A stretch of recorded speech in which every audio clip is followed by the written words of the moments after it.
तो पवित्र श्रीमद् भागवत गीता, जिसका सार है कि कर्म ही धर्म है, कर्म ही मर्म है, कर्म ही जीवन है, यानी कि वर्क एथिक्स।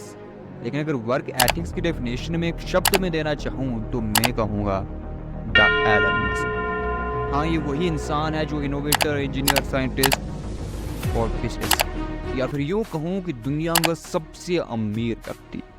लेकिन इससे हम क्या सीख सकते हैं, इनकी कौन सी लर्निंग हम अपने जीवन में इम्प्लीमेंट कर सकते हैं और सक्सेसफुल हो सकते हैं, तो इसके बारे में इस वीडियो में चर्चा करूंगा। तो the first is, if you can't change it then leave it. यानी कि अगर आप किसी चीज़ को बदल नहीं सकते हो तो आप उस चीज़ को ही छोड़ दीजिए, उस चीज़ के बारे में सोचना ही छोड़ दीजिए।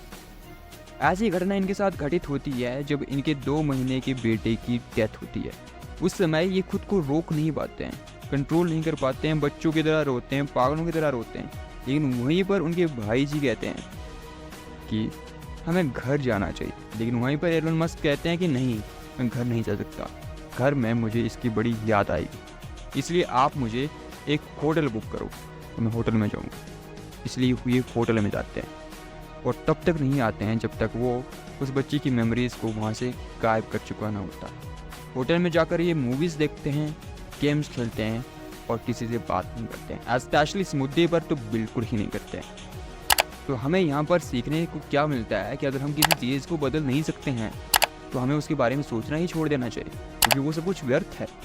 तो the next learning is the second, action oriented mindset या रिस्क टेक।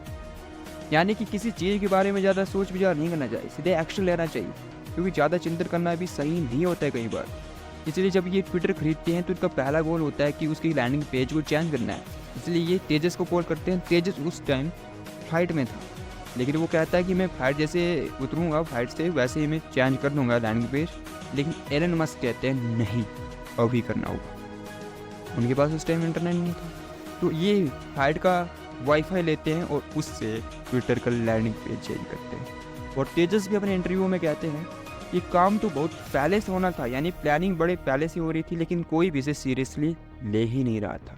लेकिन जैसे ही ये बंदा आता है तुरंत एक्शन लेता है और चेंज कर देता है। सो एक्शन ओरिएंटेड माइंडसेट होना बहुत जरूरी है, यह हम इससे सीख सकते हैं। Third learning is work ethic. जैसे कि वीडियो की शुरुआत में ही मैंने आपको कहा था कि अगर वर्क एथिक्स की डेफिनेशन में एक वर्ड में देना चाहूँ तो मैं कहूँगा द एलन मस्क। क्यों? मैं आपसे पूछना चाहूँगा कि आप अपने ड्रीम्स के लिए, अपने काम के लिए, अपने प्रोफेशन के लिए कितने घंटे काम करते हो दिन में?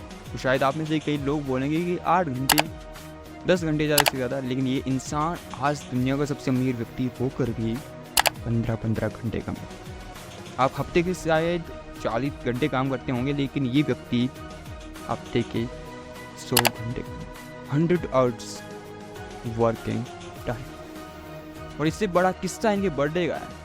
आप भी शायद अपने बर्थडे के लिए कलेक्शन करते होंगे, सेविंग पूरे साल की उसमें लगाते होंगे, एक सेलिब्रेशन करते होंगे। लेकिन ये इंसान, दुनिया के सबसे रईस इंसान का बर्थडे कैसा था जानना चाहोगे? अपने बर्थडे के दिन 24 के 24 घंटे काम ही करते हैं। उनके लिए ये दिन स्पेशल था, इसलिए वो इस दिन को इस तरीके से स्पेशल बनाते हैं। आमतौर पर मैक्सिमम लोग इस दिन अल्कोहलिक हो जाते हैं, लेकिन कुछ लोग ही होते हैं एलन मस्क की तरह जो वर्क को होलिक हो जाते हैं। So the fourth thing we learn from him, that's shorten the deadline। यानी कि जो डेडलाइन है उसे और ज़्यादा शॉर्ट करो। पहले तो एक डेडलाइन बनाओ, लेकिन उसे और ज़्यादा शॉर्ट करो। जैसे कि आपने एग्ज़ाम में टॉप करना है तो आपके पास 2 महीने हैं, लेकिन आप बिल्कुल निश्चित हो जाते हो कि 2 महीने यार अभी बहुत समय है, लेकिन आप कर कुछ नहीं पाते हो। लेकिन वही एलन मस्क क्या करते हैं, अरे 10 साल के गोल वो अभी लिख लेते हैं, जो कि शायद बहुत लोग करते भी होंगे, कोई बड़ी बात नहीं। लेकिन जो दूसरा काम ये करते हैं कि उन 10 साल के गोल्स को ये 1 साल में अचीव करने की कोशिश करते हैं, जो कि पागलपन है। हाँ, ये पागल है। लेकिन इस माइंडसेट से, इस वर्क एफिशिएंसी से जब ये काम करते हैं तो उन 10 साल के गोल्स को 1 साल में तो कंप्लीट नहीं कर पाते हैं, लेकिन 2-3 साल में कंप्लीट जरूर कर पाते हैं। तो जहाँ उनके 10 साल लगने थे वहाँ इनके 2-3 साल लगे। तो ये भी आप इम्प्लीमेंट कर सकते हो। तो this all things you can implement. हाँ, हम पूरा नहीं कर सकते 100%, लेकिन आप कुछ परसेंट भी अगर करोगे तो डेफिनेटली आपको रिजल्ट मिलेंगे। तो that's it for today and this is Umesh Kumar and जय Shri Ram to all of you.